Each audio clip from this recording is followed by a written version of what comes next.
Today's episode is brought to you by Mazars. SoundCartel. If, like many of us, you've overindulged over Christmas and are looking to get on the front foot this year with your health, now's the perfect time. From SoundCartel, I'm Nicole Goodman, and this is Business Essentials Daily.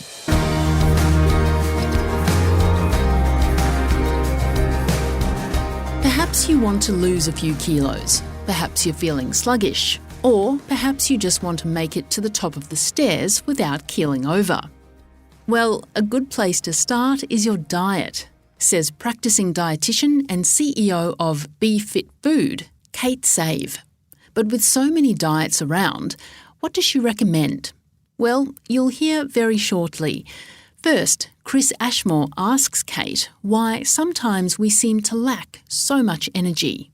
A lot of the time when you're lacking energy, it is honestly because of your habits. If we think about our lifestyles, there's lots of things that we can do that give us energy, and then there's lots of things that zap our energy. So a big energy zapper is stress, and secondly, not getting enough sleep. So they're really, really important for us.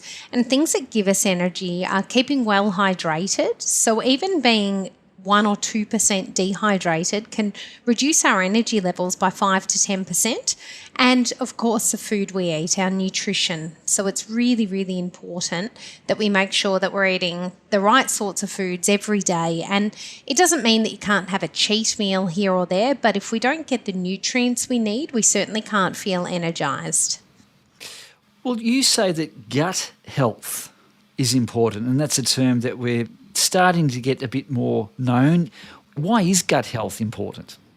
So gut health is really important because we're referring to our gut microbiome. So as human beings, bacterial cells outnumber our human cells 10 to 1.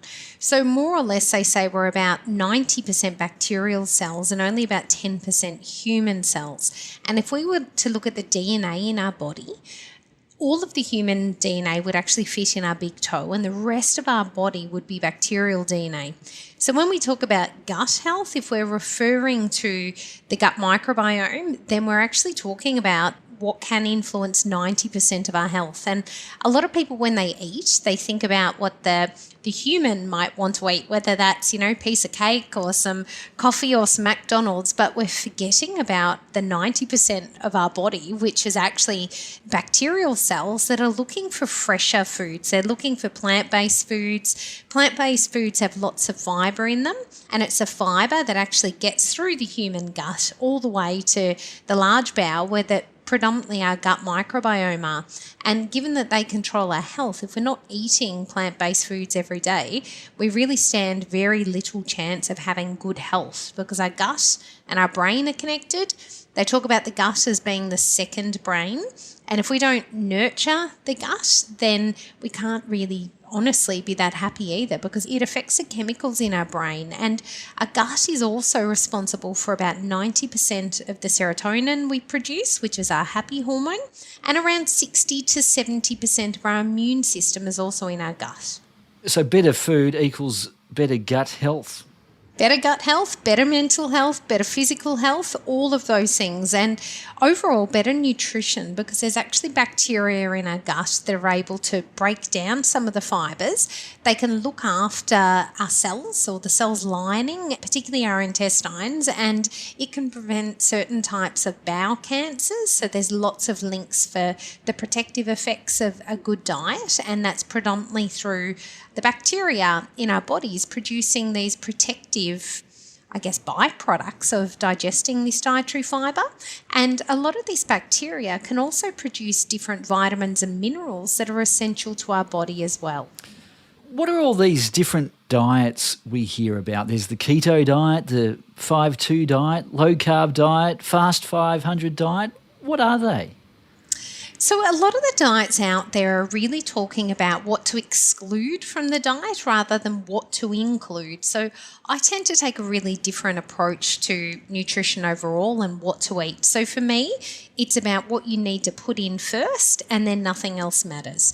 So as long as the majority of your diet is your plant-based food, so we're talking veggies, salads, a few tablespoons of your whole grains, whether that's brown rice or quinoa or wholemeal pasta, whole grain breads and cereals, or nuts and seeds, legumes, tinned beans, all of those things. And then the other 10% or even 20% can be all of your lean proteins and anything else that you want to eat, but your body doesn't necessarily need some of those extra foods. So a lot of what our body needs will come from the plant-based foods, and then of course some good proteins as well.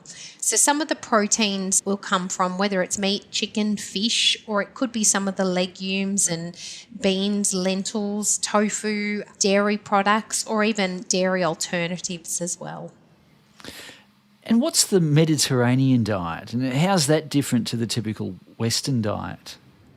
The Mediterranean diet is more traditional, so it's really looking at foods that are more closer to nature. So I guess if you think about going to different areas in Europe, if you are actually dining in more local style restaurants and cafes, you'll find that you're eating a lot of fresh produce, and predominantly you are eating a lot of vegetable-based food. So you may be having a tomato-based dish with some meatballs in it, as opposed to having a whole huge bowl of pasta with very little vegetable content. So our westernized diet really flips the traditional diet on the head and gives us the wrong breakdown or the wrong ratios of the food. So we should be thinking about the big bowl of extra Mediterranean, an Italian salad or a Greek salad, plus the big bowl of the meatballs in the tomato and eggplant and onion and garlic and that sort of sauce. Maybe there's zucchini and all sorts of things in there. And then having the handful of pasta on the side, rather than making the pasta the feature, think about all of the things that give us good nutrition first. Well, it's a lot to think about, and of course a lot of business people are very busy. What kind of diet would you recommend for the busy business person?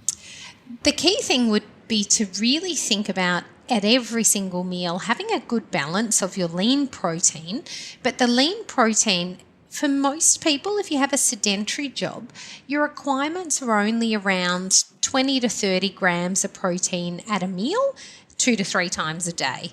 So when we're talking about 20 to 30 grams of protein in a meal, it's about a 100-gram piece of meat, chicken or fish, basically.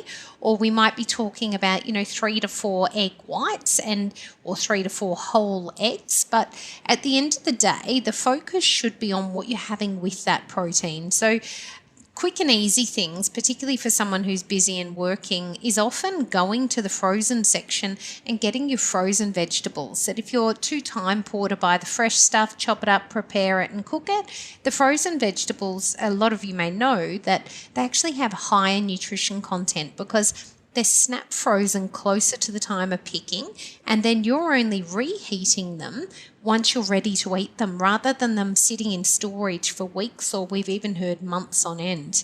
Alternatively, you could be looking at ready-made meals, but the key with a ready-made meal is finding that balance. And as we talked about with the Mediterranean diet, often in Australia we westernise it so much that you get your bowl of pasta with very little of the meatballs and the tomato-based, vegetable-based sauce. So what you want to be looking for as a meal that is predominantly your vegetables with the lean protein, and then small amounts, whether that's 1, 2, 3 tablespoons of your pastas and rices, quinoas, your grains. But at the end of the day, the focus should be on where the vitamins, minerals and protein are.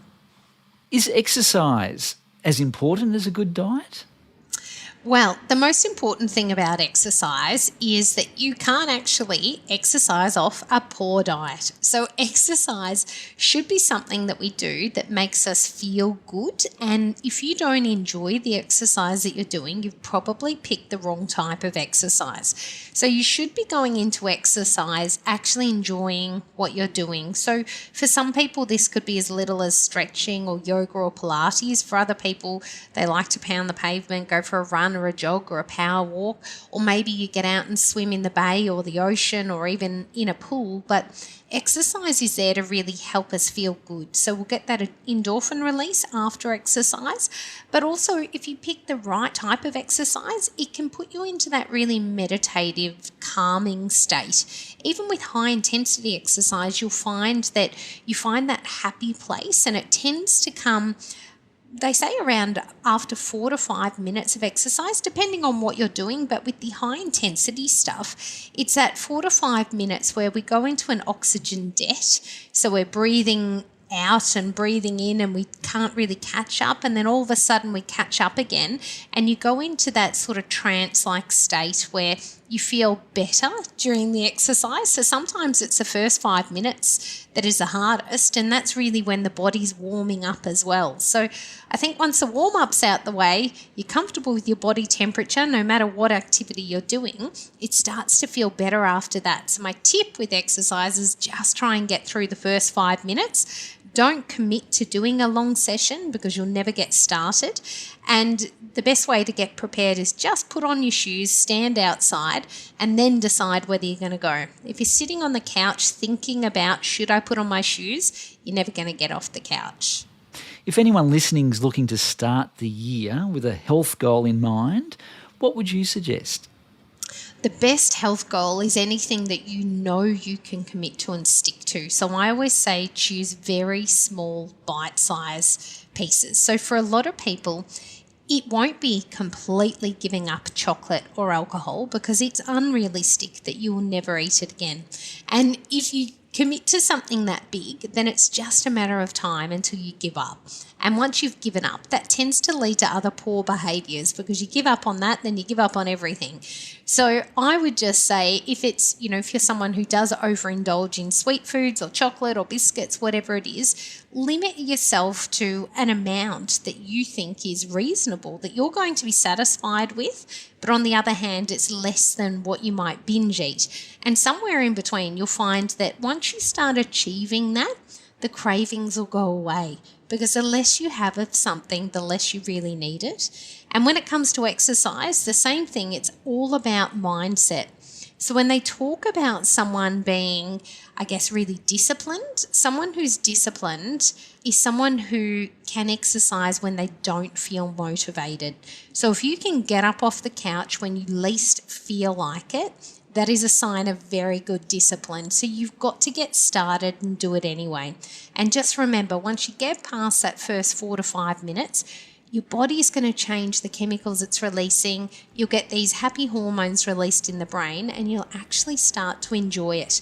And then the side effect of that is generally after an exercise session, you're more likely to feel like eating good foods and taking care of yourself. So it has this effect over your whole day, like a halo, that you have a better day when you exercise and you even sleep better at the end of the night as well. That was Be Fit Food CEO, Kate Save.